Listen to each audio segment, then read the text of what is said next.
iScope Media. Today we are going to talk about Qatar FIFA World Cup, how it is as a marketing springboard.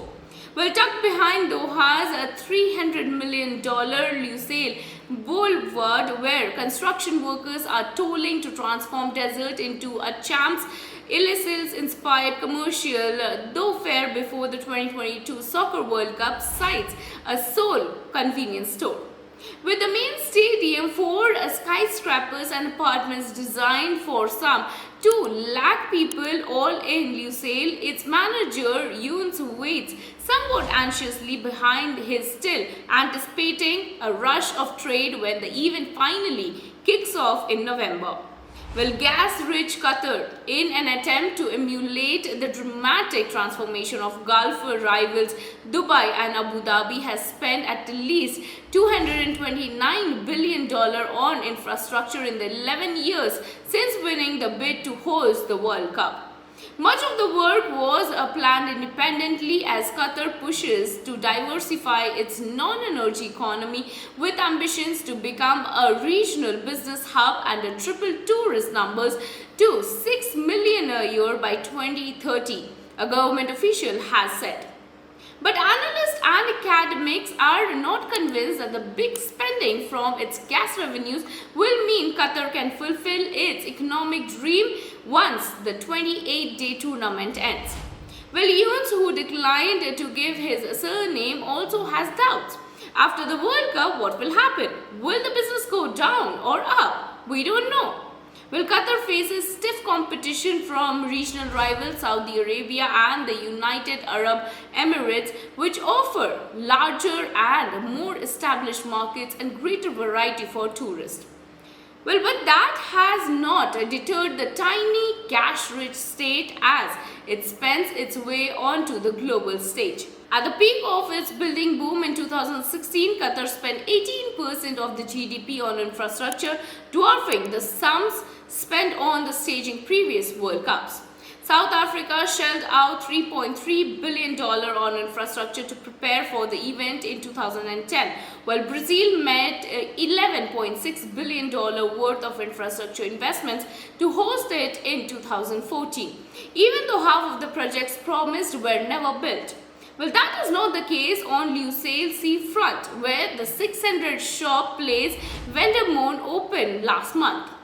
The mall attempts to reimagine the Paris with a canal for shoppers who arrive by boat, alfresco dining with a view of dancing fountains, and a luxury wing with giant like Christian Dior and Louis Vuitton outlets. Already home to the region's largest US military base and the Arab region's most influential TV channel, Qatar has not just splurged on soccer stadiums but also expressways, a metro network, a deep water port, and an expanded airport. But some fear much of the new build may sit idle after the tournament, with an unexpected exodus of expatriates, a possible draw-off in the demand and slowdown in Qatar's non-energy economy. A lot of thought and effort is going to be needed to repurpose a lot of the infrastructure to make it usable, to make it fit for purpose beyond the World Cup, said Robert Mogilinic, a senior resident scholar at the Arab Gulf States Institute in Washington. Well, Doha sees the first Soccer World Cup to be held in the Middle East as a marketing springboard for would-be visitors, the government officials have said. Well, in South Africa, officials have said that 2010 World Cup kicked off a tourism boom and visitors' numbers rose steadily to a pre-pandemic high of 10.2 million in 2019 when tourism contributed close to 10% of the GDP. Well, government-backed Qatari companies and private investors have plowed billions into commercial ventures such as shopping malls, hotels, housing estates, and theme parks. It's the build it and they will come philosophy of Gulf development, said Karen Young, a senior fellow at the Middle East Institute in Washington. Well, tunnels, overpasses, and elevated expressways have replaced Qatar's clogged dual carriageways and British style roundabouts, with verges now planted with date palms, flowering moringa trees, desert grasses, and bougainvillea. The state is sitting on all its revenue, and so people don't get angry if something, and sometimes there's a bit of waste and things don't work out, said Young. So far, the state-sponsored construction boom has driven Qatar's non-energy economy, with the sector comprising around 12% of the GDP, according to the Qatari Planning and Statistics Authority's Qatar Economics Outlet for the 2021 and 2023. Well, construction also employs almost half Qatar's labor force, which helped boost the population by around 67% since 2011. However, as the dominance of the construction comes to an end, the non-energy economy is set to slow, a push for the diversification aimed at building self-sufficiency.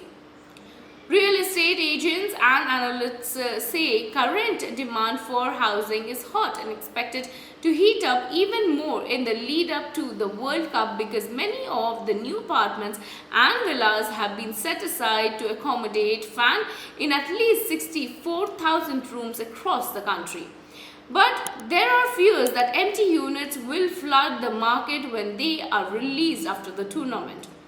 Well, as one of the world's biggest liquefied natural gas producers, Qatar has become one of the wealthiest nations per capita, with a population of around 2.8 million, of which 85% are expatriates. But in the years after the tournament, Qatar's population is expected to decline by about 1.2% year on year and shrink to 2.5 million by 2027, the International Monetary Fund forecast have said. Well, this was all about the Qatar FIFA World Cup as a marketing springboard, and what are the merits and demerits and how it is going to happen. Well, stay with us. We shall bring you more such interesting topics to talk upon. This is Aparna Singh reporting for iScope Media.